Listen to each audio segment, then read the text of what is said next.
Guys, they just released the kits for the new units that will be added in the game with the next summoning banner, which should be in around, what do we have? 3 days and 19 hours, more or less, once the Lilium banner is finished. They've mentioned before, we're going to have summoning banners every 3 weeks. Now, both of them seem to be SSR units. They are meant to basically help us out with Rango Kutsu and save the PvE world right here. Before we dive into that, I just want to give a massive shout out to Etheria Restart for sponsoring the video. Basically, they released a couple of teasers on their socials like they normally do, guys. Let's actually start with the very first one, which is Nifonniel. We're gonna watch the entire clip and then we're basically gonna discuss a bit about the kit and everything else. 私と話がしたいのですか? 10分だけ時間を取りましょう。それ以上は無理です。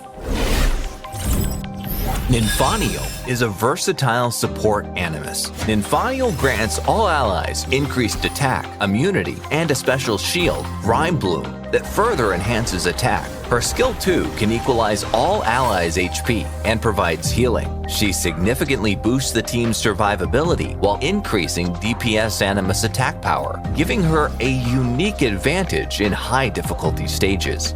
Skill 1 deals damage to a single enemy with the chance to apply increased resistance for 2 turns. Skill 2 redistributes all allies' HP evenly, then heals the entire party. Ultimate skill applies increased attack for 2 turns, Rhyme Bloom for 2 turns, and immunity for 1 turn to all allies. Effects on the primary target would last 1 additional turn. Rhyme Bloom is a special shield that can absorb damage equal to its value and increases attack while active. 時間がないので本題に入りましょう。業務を依頼する際は専用の窓口にお願いします。ただ、私は仕事に高いレベルを求めますので、そのつもりでいてください。Alright, so that's the first one. Actually sounds pretty interesting. I'm not sure what Elemental Affinity is, unless I've missed it. I haven't noticed them showing it anywhere. Is a versatile support. Yeah, so nothing here. So basically, think about Valerian. I feel like it's more kind of like the SSR version of her. It might not be better. The A1 is a bit weird because the S1 or A1, I'm used to call them A1s rather than S1s, basically puts increased resistance for 2 turns. Now, is that something that goes on your entire team? It just goes on herself. And why do we want to have that increased resistance, right? It doesn't seem like she's going to debuff, so maybe building her with resistance is a thing. The only problem is that 10% chance is massive in my opinion. I've tried doing resistance builds for PvP, but I was not very impressed with the RNG on them, so I actually gave up in dreaming of building resistance characters. And I'm talking about like proper resistance characters, right? A 10% chance to inflict debuffs on the enemy, no matter how much resistance it has, or no matter how much accuracy you have. You either have a chance to get resisted, either you're going to have a chance to debuff anyway. And a 10% I feel like is pretty hard. And in PvE occurs every freaking time to get resisted, even though you have tons and tons of accuracy, right? So the A2 equalizes the HP of all allies and generates healing as well, which sounds pretty good. Is more or less what Valeriana does. Now, she does put kind of like almost like an immortality buff on. Is she going to be better than the SR unit or not? I think it's all about the third skill. And yes, they are very different because on the third skill, she will grant increased attack to all allies. She will grant the new Rim Bloom shield, which can absorb damage. But once you are under that shield, it will boost your attack furthermore next to that increased attack. Now, it's not really specified exactly if it will boost the damage or it will boost your physical attack while you are under the Rim Bloom shield effect, right? But either way, that could potentially substantially increase the damage that the units do. But based on what she's doing at the moment, I just don't necessarily see how she's going to absolutely make my Rango run much better than it was before, right? Because yeah, unless she puts like a massive shield, unless she puts like a huge freaking shield that can really absorb one of the hits in, because sometimes when you go the same elemental affinity versus the same elemental affinity on Rango and the RNG happens to be that, he's going to absolutely demolish you, right? So maybe the shield will keep you alive, maybe it won't, maybe it will reduce that freaking RNG that we have in that dungeon, or it might not. But the kit seems interesting. Now, are they really worth it to basically pull for on the banner? I guess we're gonna have to wait and do some testing. I have no lattice on my account, so whatever testing I'll be doing, guys, will be with 0 freaking lattice. Special shield, Rhyme Bloom, that further enhances attack. Her skill 2 can equalize all allies' HP and provides healing. She significantly boosts the team's survivability while... Now, it depends how much healing she's going to provide too, right? Because equalizing the HP is only good when you're not getting hit like by everyone, or like huge AoEs or anything like that, because your HP levels will be low on pretty much all of your characters. But if she has a good healing, might sound interesting. I do like the fact that with the third skill, she brings that immunity. And when you select the target, so you have your allies, you select any of them that you want to get a buffs, and that selected target will get immunity for 2 turns instead of 1. But let's have a quick look at the other character as well, because as I've mentioned, they are 2 coming in.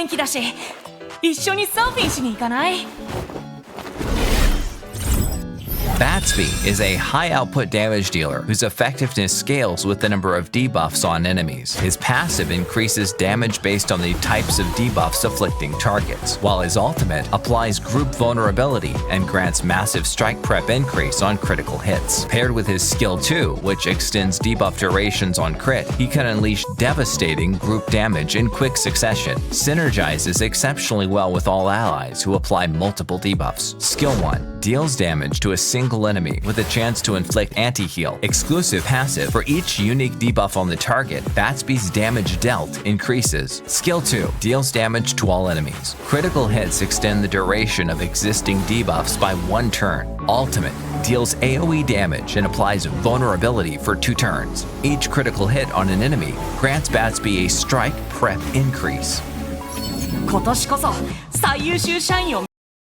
Okay, so he does sound pretty interesting as a damage dealer, right?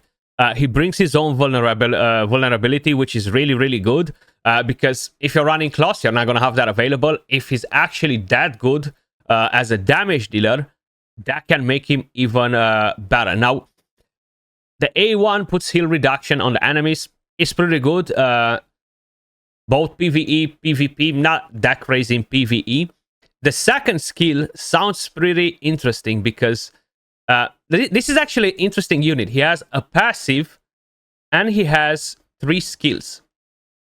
It might be the first one that has so many in the game at the moment, because I do not recall any unit that has like 1, 2, 3, and 4, unless one of the passives is integrated in one of the skills. Like we've seen something like that before, right? But he has a chance to extend the duration of debuffs with each critical hit. Now, the way they kind of like said it, at least to me, let me just kind of like go back to it. His skill 2, which extends debuff durations on crit, he can... So they did not specify each critical hit. I think if it would be each critical hit and this skill will be a multi-hitter, that would be busted, okay? Because imagine having a triple hitter on that skill, extending the duration of debuffs by 3 turns on top of what they already have. That's definitely not going to happen. So it's probably an AoE skill. And on crit hits, you attack 4 targets. If you don't crit on some of them, you're not going to extend it. If you crit on some of them, you're going to extend the duration of debuffs. Now, from all of the games that I've played, I don't think I've played a game where you can actually extend the duration of crowd control debuffs. So I don't really see this character having the ability to extend crowd control debuffs. I think that might be a bit too broken, okay? I do not think that will happen, but you never know. I would like to see that he can extend the duration of dot damage. Most of the games that I've played do have the option to extend the duration of dot damage. Poisons, burn, or whatever the heck we might have on them, right? So I feel like we do need that in the game. For each type of different debuff you have on the enemy, his damage will get a boost. So the more debuffs you bring in, the more damage boost he's going to get, which is actually pretty good. But it all comes down to multipliers as well. Lilium at the beginning, she wasn't doing that crazy damage versus bosses, right? After the buff, she's the GOAT.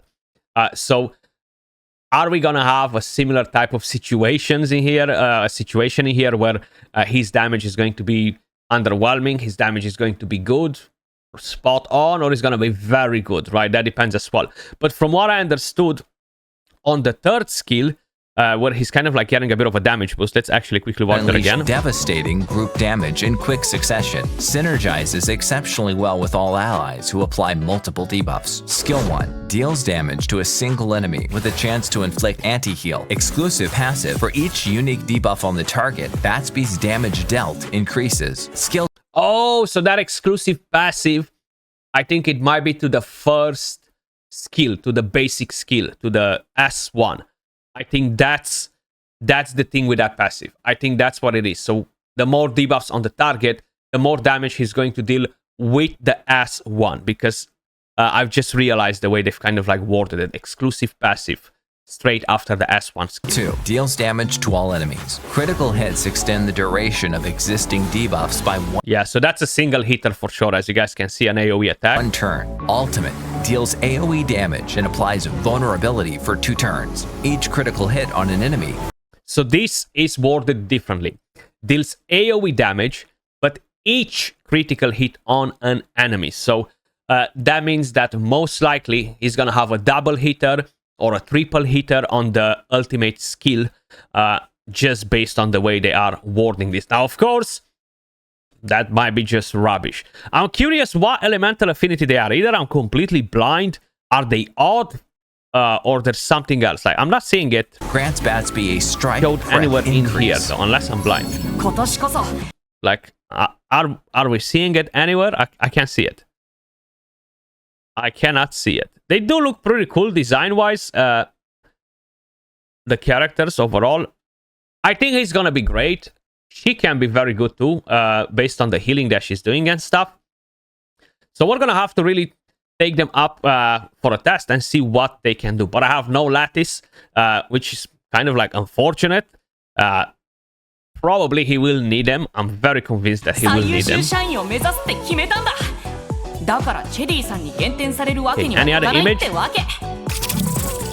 No other image to kind of like show us if they are... Oh, wait. Are they? No, okay. So those are the 2 new units coming to the game, guys. They seem pretty interesting. Are they completely busted OP? Very hard to say. We do not know that. We don't know how much damage he's going to deal.